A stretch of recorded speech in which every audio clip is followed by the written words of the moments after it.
ಹೊಂಬಳ ರಸ್ತೆಯ ಸರ್ವಜ್ಞ ಸರ್ಕಲ್ ಬಳಿ ಕಳ್ಳತನ ಪ್ರಕರಣದಲ್ಲಿ ರೈತರು ಕಳ್ಳನನ್ನ ಹಿಡಿದು ಕಂಬಕ್ಕೆ ಕಟ್ಟಿ ಥಳಿಸಿದ ಘಟನೆ ನಡೆದಿದೆ. ಬೆಳಗಿನ ಜಾವ ಜಮೀನಿನಲ್ಲಿ ಕಡಲೆ ಕಳ್ಳತನ ಮಾಡಿ ಪರಾರಿಯಾಗಲು ಯತ್ನಿಸುತ್ತಿದ್ದ ವೇಳೆ ವಾಯು ವಿಹಾರಕ್ಕೆ ಬಂದ ಜನರ ಕಣ್ಣಿಗೆ ಕಳ್ಳ ಬಿದ್ದಿದ್ದು ತಕ್ಷಣ ರೈತರಿಗೆ ಮಾಹಿತಿ ನೀಡಿದ್ದಾರೆ. ಸ್ಥಳಕ್ಕೆ ಧಾವಿಸಿದ ರೈತರು ಕಳ್ಳನನ್ನ ರೆಡ್ ಹ್ಯಾಂಡ್ ಆಗಿ ಹಿಡಿದು ಧರ್ಮತೇಟು ನೀಡಿದ್ದಾರೆ.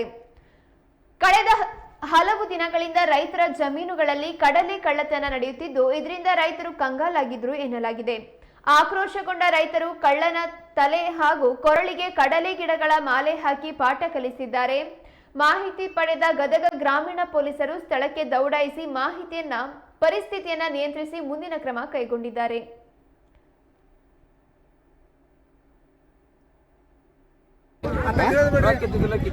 ಯಾವ್ದಕ್ಕೆ ರೊಕ್ಕಬೇಕಾಯ್ತು? ಕುಡಿಯಕ್ಕೆ ರೊಕ್ಕಬೇಕಾಯ್ತು. ಮತ್ತೆ ಚೀಲ ಕಿತ್ತವ್ರ ಯಾರು? ಕುಡಿಯಕ್ಕೆ ರೊಕ್ಕ ಇದ್ದಿದ್ದಲ್ಲ? ಎಲ್ಲಿಂದ ಬಂದೈತು? ನಿನ್ನ ಹೆಸರೇನು? ಎಷ್ಟು ಮಂದಿ ಬಂದಿದ್ರು? 3 ಮಂದಿ ಇದ್ರು ಅಂತ?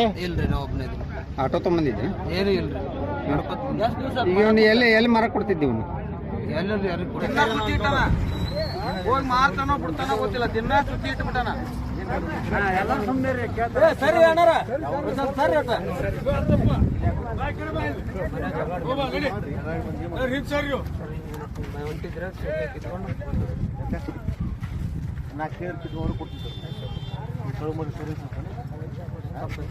ತಪ್ಪ ಏನಂತಂದ್ರೆ ಅವರು ಕಷ್ಟಪಟ್ಟು ಹಾಕಿರ್ತಾರೆ.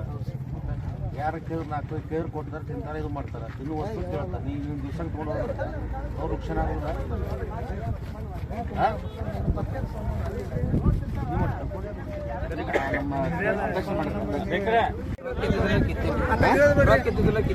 ಯಾವ್ದಕ್ಕೆ ರೊಕ್ಕಬೇಕಾಯ್ತು?